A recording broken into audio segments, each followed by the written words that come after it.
Assalamualaikum warahmatullahi wabarakatuh. Baik rekan-rekan guru yang saya hormati dan Ketua MGMP Informatika Kota Probolinggo yang saya takdimi Pak Ibnu.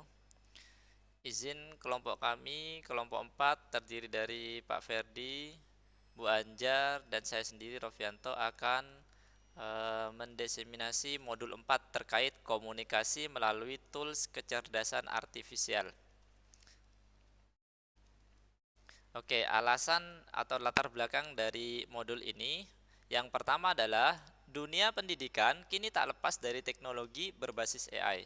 Seperti yang kita ketahui sendiri, hampir semua aplikasi sekarang sudah basisnya AI, hampir ada AI di dalamnya. Bahkan WhatsApp pun sekarang sudah ada AI-nya. Kemudian, guru perlu memahami bagaimana AI berkomunikasi dan merespon input dari manusianya. Yang terakhir, modul ini membantu guru mengembangkan kemampuan komunikasi digital dengan AI. Tujuan pembelajarannya adalah memahami konsep komunikasi manusia dengan AI.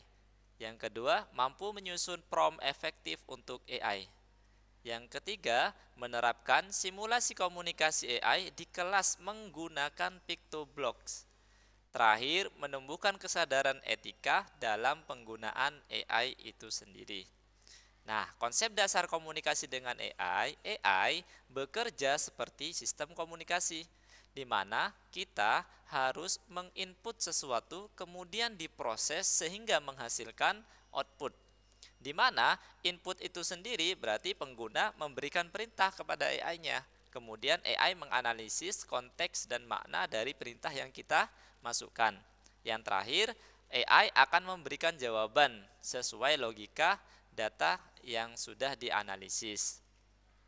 Nah, contoh sederhananya adalah input tuliskan ide poster tentang literasi digital. Hasilnya adalah AI menghasilkan teks dan desain visual yang relevan. Ini biasanya visual generator ya teman-teman ya, seperti AI. Kalau nggak salah, maksudnya seperti Canva. Jadi yang bisa menciptakan konten baru. Jenis tool AI untuk komunikasi. Yang pertama jenisnya adalah jenis chatbot. Ini seperti ChatGPT, DeepSeek, Copilot, Meta AI. Yang mana fungsinya adalah membantu pengguna untuk menjawab pertanyaan pengguna secara otomatis. Kemudian ada asisten virtual seperti Google Assistant, penerjemah otomatis seperti Google Translate, kemudian sistem pengenal suara yaitu sistem Google Speech Recognition, jadi mengenali suara kita. Biasanya kan ada yang apa namanya inputannya berupa suara kita sendiri gitu ya teman-teman ya. Selanjutnya, prinsip prompt bermakna, di mana agar AI memberikan jawabannya relevan, maka kita sebagai user harus memberikan prompt yang bermakna, jelas dan kontekstual. Nah, kita punya rumus nih untuk memberikan prompt yang bermakna. Saya kasih contoh dua. Jadi yang biasa saya pakai adalah yang create, di mana C-nya sendiri karakter, request, example, adjustment, tipe, dan extras. Untuk start, teman-teman bisa cek di modul ya, nanti dikirimkan oleh tim kami atau kelompok kami di grup MGMP. Kita akan fokus di create dulu ya teman-teman ya. Contoh untuk yang create atau apa tadi C-nya itu adalah karakter atau memberi apa istilahnya ya. Dulu saya pernah belajar waktu MGMP itu persona nggih, memberikan peran kepada AI-nya. Ini kamu adalah asisten dapur cerdas. Nah, berarti dikasih peran. Kemudian kasih request permintaan. Tolong bantu saya menentukan makanan dari bahan di rumah. Request.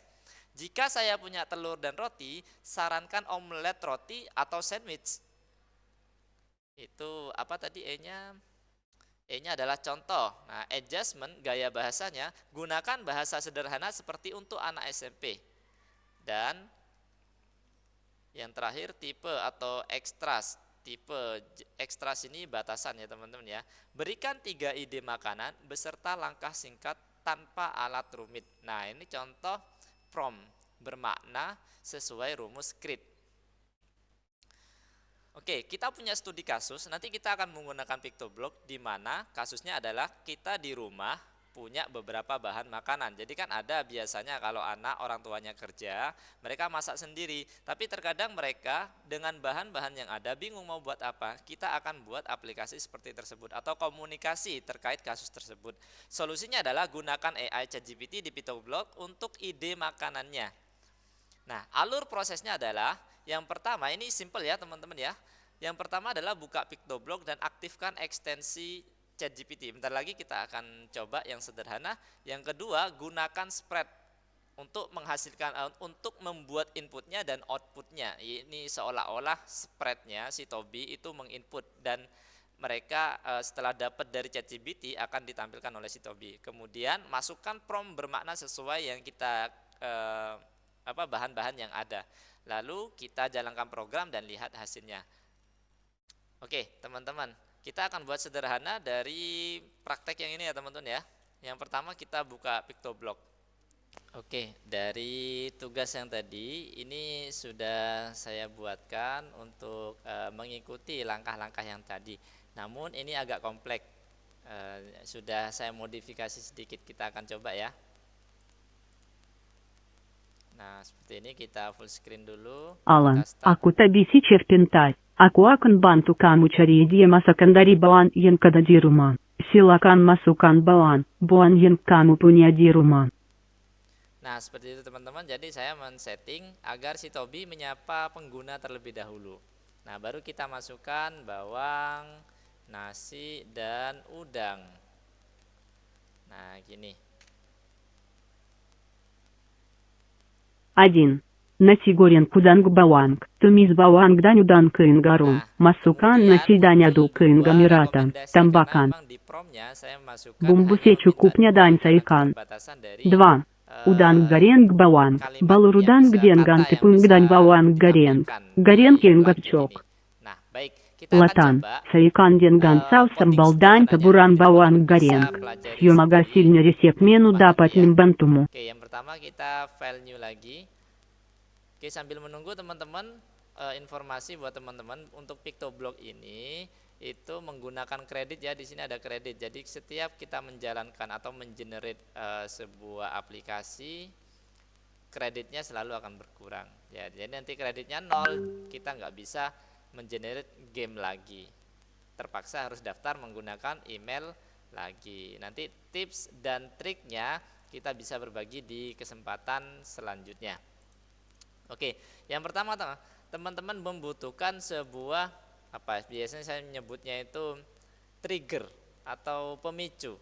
Nah, sementara itu triggernya saya pakai bendera aja ya. Teman-teman bisa pakai yang spasi kalau spasi ditekan, atau banyak ya teman-teman ya, bisa pilih sendiri pemicunya seperti apa, kapan program akan dijalankan. Oke, saya menggunakan ketika bendera ditekan. Ketika bendera ditekan, maka saya akan meminta input di mana kita membutuhkan asking. Nah, ini masukkan bahan. Kita tes dulu dari sini teman-teman ya. Ketika kita jalankan, maka dia akan meminta input. Teman-teman bisa masukkan bahan-bahan di sini. Nah, oke, selanjutnya apa yang kita enter, yang kita sudah inputkan, kemudian kita tekan enter atau panah ke samping ini ya. Nah, maka kita akan mengirim hasil jawabannya ke AI ChatGPT. Jangan lupa untuk GPT-nya diinstal dulu ya. Nah, ini. Oke.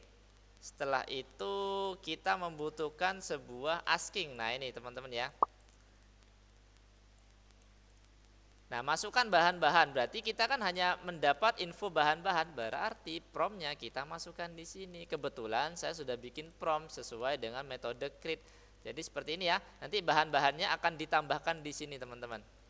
Nah, caranya karena kita punya 3 ya. Yang pertama kalimat pertama, yang kedua bahan yang kita masukkan, dan ditambah dengan kalimat penutupnya. Jadi kita membutuhkan sebuah operator penggabung. Penggabungnya kita pakai join ya. Ini teman-teman, kita butuh 3, 1, 2, 3. Nah, seperti ini. Oke. Kalimat pertama kita menggunakan ini.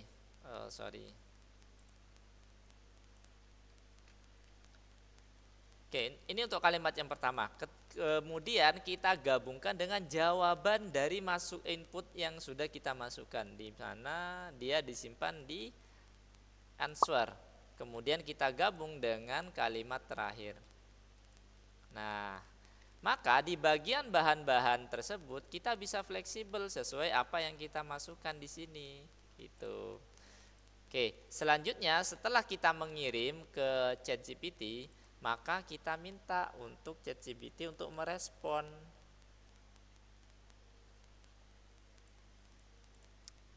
Sebentar, respon. Nah, ini teman-teman ada set creativity ya. Nah, untuk 0,7 set creativity ini nilainya 0 sampai 1. Jadi kalau dia diisi 1 atau 0,9 maka kreativitasnya sangat tinggi. Jadi ini enggak cocok. Ini cocoknya untuk fiksi biasanya. Jadi hayalannya lebih tinggi, imajinasinya tinggi. Kalau teman-teman basisnya logika yang tidak ada tambahan, berarti mainnya 0 sampai 0,3 seperti itu. Sehingga hasilnya itu apa istilahnya ya, bisa kita sebut kaku. Biasanya kalau matematika itu kita pakai 0 sampai 0,3. Nah, kita pakai 0,7 yang standar aja. Kemudian dari hasilnya kita tampilkan. Nah, setelah dikerjakan maka kita butuh untuk ruang untuk menampilkan. Say, ini aja ya.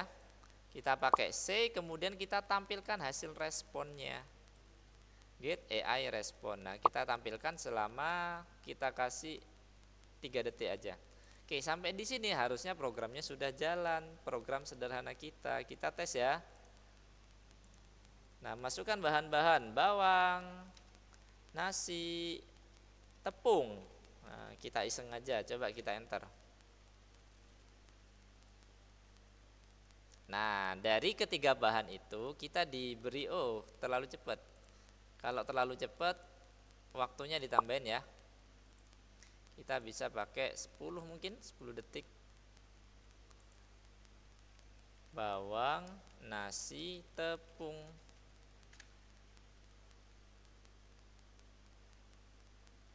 Nah, ada dua, cuman yang kedua kepotong karena limit dari 300 kata itu. Jadi ada limitnya teman-teman ya. Oke, coba aku ganti ininya 0,3 biar lebih kaku.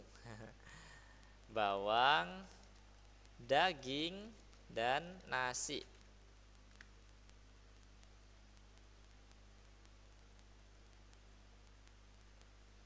Nasi goreng, bawang, daging, tumis bawang dan daging. Nah, ini teman-teman ya. Nah, seperti itulah hasil salah satu penerapan komunikasi dengan tool EA. Mudah-mudahan bisa dipahami dan diterapkan. Oke, teman-teman, kalau sudah merasa paham, kita punya PR untuk teman-teman di rumah ya, untuk pertemuan di MGMP selanjutnya. Coba teman-teman kerjakan ini. Nah, kalau ada ide silahkan dicoba idenya. Kalau nggak ada silahkan bikin salah satu dari 3 ini. Yang pertama adalah asisten obat. Jadi pengguna menyebut gejala, AI-nya yang memberikan solusi. Yang kedua, book recommender atau AI pustakawan. Jadi pengguna menyebutkan tema buku dan AI-nya yang memberikan rekomendasi buku. Yang terakhir adalah asisten wisata. Jadi pengguna menyebutkan kota, maka AI memberikan referensi wisata di kota tersebut. Seperti itu, silakan dikerjakan.